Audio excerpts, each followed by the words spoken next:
Welcome to our community. Susie Thomas with you this morning. We are going to be visiting with Terry Hopton from Dead Serious About Life. Good morning, Terry. Good morning. We've spoken with you about this before. So excited that you're coming back into the area. For those who are already familiar with Dead Serious About Life and just excited to hear that you're coming back, let's dig right into where you will be and what dates. So when will you be back here? It's going to be in November. Mm-hmm. So the official dates are Saturday, November the 18th at 6 o'clock p.m. and Sunday, November 19th at 2 o'clock p.m. And where? At Louisville Middle School Auditorium. All right. Now, we've got other folks who this is the first time they're hearing about Dead Serious About Life. So, first of all, what is it? Well, it's a production put on by teenagers. We go around the country doing this production in high schools and middle schools, and it deals with teenage issues, things that students are really struggling with.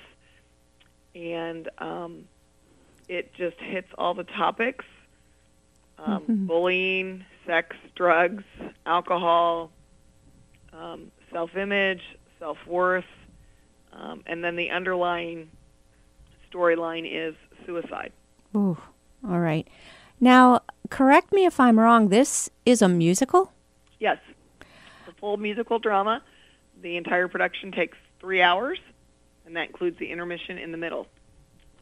So, how difficult is it to put on a musical about such serious issues? How did you navigate that? Well, basically, it takes place at a high school party, and so some of the songs deal with the struggles that the kids are dealing with or things that they're battling. And then when the actual suicide happens at the party, he writes the suicide note to music, and then there's a song at the funeral scene and a song that his best friend sings at the casket and things like that. So it's kind of intertwined. It's kind of cool how it works out. It sounds awfully emotional to watch. I can't imagine how emotional it is for the students to be putting this on, and they go through it over and over again as young actors. How do they handle this?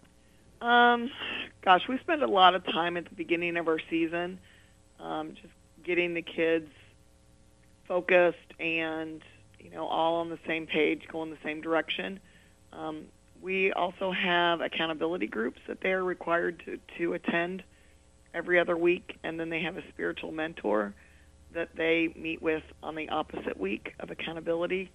So we really spend a lot of time pouring back into our students to make sure they're doing okay. And but the weekends that we do performances, it's really emotionally draining. But our kids are like, I wouldn't want to be doing anything else, because when you're making a difference in other students' lives, there's nothing like it. Where'd the idea come from, Terry? We were just looking for things to do with our students and became very frustrated with material that was being written out there. I didn't think any of it was very current or very, true to what kids were really struggling with. So we decided to write our own and looked at statistics and found out that the number 2 killer of teenagers today is suicide.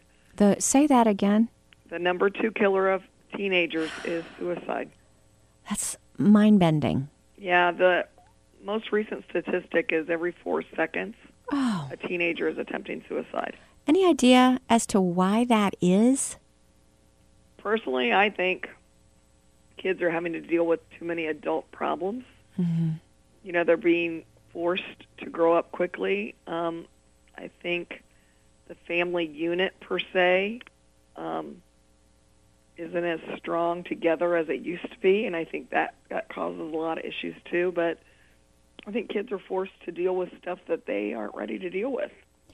And I'm guessing that statistic, being number 2 killer of teens, is higher than in years past, yes? Yes, it was actually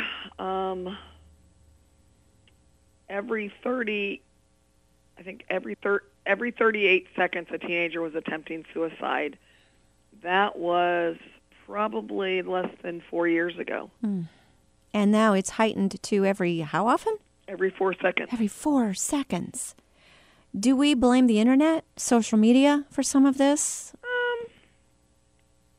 I don't think it helped it, but I don't know that it's the direct cause as much as it's just kids are dealing with a ton of stuff and they don't know how to deal with it. Let's talk about those. What kinds of things are students dealing with today that they weren't dealing, say, 30 years ago? I think stronger peer pressure. I think the social media has heightened the bullying effect. Not that stuff didn't take place, because it did 30 years ago. But I think it's just more prevalent. Well, and I hear what you're saying, that there was always bullying, but now the tools are so much more sophisticated. Exactly. The drugs. I mean, you can get a hit of heroin for $10. Oh, my. So it's a lot more accessible to them, I believe. And when they feel like they can't deal with it, their option is, okay, suicide. I'm just going to kill myself. It's sending them into an eternity for which they are not prepared. Right. Do we know why, or have some guesses as to why, after all these years of having a war on drugs and all these years with programs addressing things like bullying, why it seems to almost be coming to a head now rather than getting better? I'd probably go back to the family unit. The lack of involvement from parental units, giving structure and discipline, and somebody that students can talk to, things like that. You work with these students daily who are involved with putting on the production, and we're talking about Dead Serious About Life. Do they have any input? Have they said that, oh, yeah, I've dealt with this, or I had a friend who did this? How close to the heart does this ring for them? Oh, very, very close. I ask our students how many of them have contemplated suicide, and 3/4 of them raise their hand. No. Really? And these are kids that audition and pretty much, have it together and, appear to be, model students. When I ask them when they struggled the worst, it always comes back to 7th and 8th grade. That is a tough time, isn't it? Yeah. And emotionally, as far as hormones, just physical changes taking place, it's just a tough time to be, and it's a tough time to parent, and those are tricky years. Yeah, and if the kids don't feel like they have anybody they can talk to and share what they're feeling, that makes it even worse. Have they said, the ones that you spoke with that said that they had contemplated suicide, did they give you any idea or key as to what brought them out of that funk, which does not begin to describe it, but brought them out of that dark place? Generally, it was talking to somebody, reaching out and getting help, whether it was through a professional counselor or just a youth minister at their church or a friend, that kind of talked them through it and made them feel like there was value. Since you deal with this all the time, do you think that maybe the thought that I'm the only one who feels this way it has anything to do with it, and just knowing that others have been there helps? Oh, yeah, and I know that they've even done studies where they've interviewed students that have attempted suicide and didn't succeed.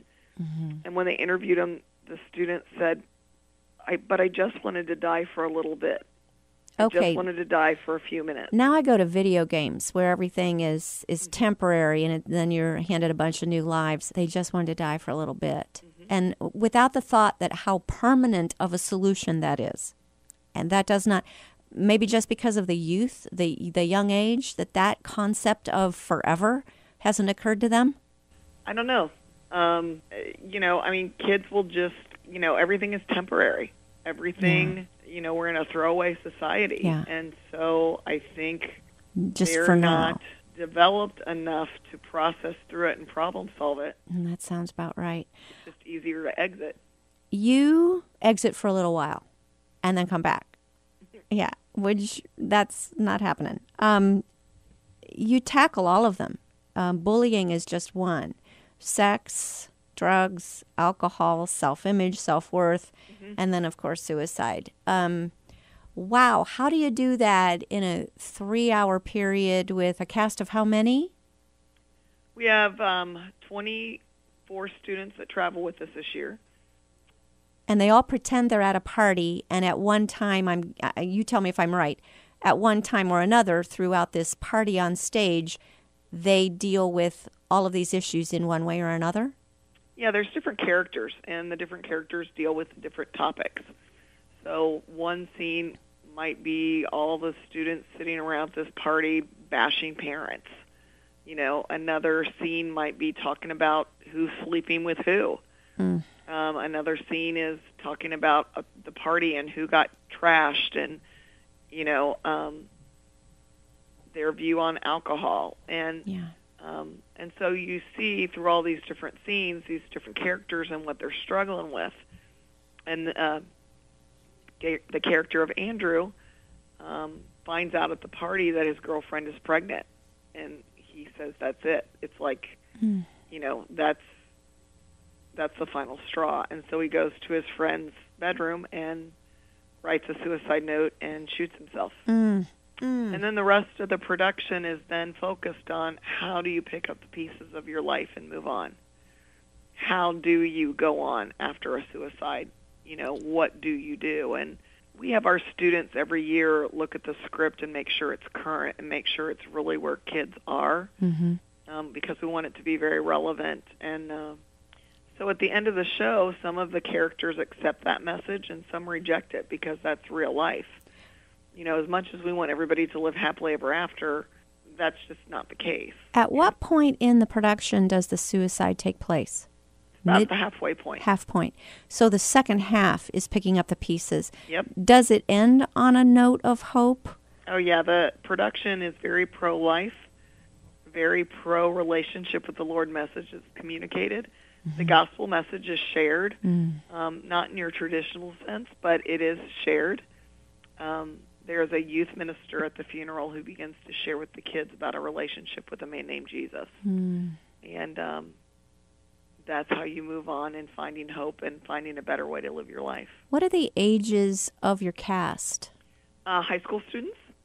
And what are the 9th through 12th grade. 9th, so as far down as 9th. And then what ages do you suggest come see this production? You're having it at a middle school. Is middle school a little too young? Oh, no, we recommend 6th through 12th grade. Really? Wow. And anything younger than 6th grade, you really need to look at the maturity of the child. But we recommend 6th through 12th grade. All right. How do we get tickets for this, Terry? Okay. They are available on our website, which is www.mish-inc.com. And you can order tickets from our website, or you can call our office at 1-800-459-7268 and get tickets that way. Okay, let's give that number one more time. 1-800-459-7268. Okay, and then www.mish-inc.com. Okay. All right, do that now. How much are tickets? Tickets are $6 if you get them in advance. They're sold in advance up until the Thursday evening before the production, and they are $7 at the door. Okay, recommended that parents see this with their student or not? We prefer that parents come on a different day. Interesting. But if they do come on the same day that their students come, we recommend that they do not sit with their students. Interesting. All right. Yeah, let the kids have some freedom in emotionally dealing with what's going on stage. And yet it's a great way to have some springboard discussions on the way home. Exactly. Yes. All right. We're speaking with Terry Hopton about Dead Serious About Life, coming to Louisville Middle School November 18th and 19th. Yes. Evening of October 18th, matinee on November 19th. And we're going to be back after these words. You're listening to Our Community.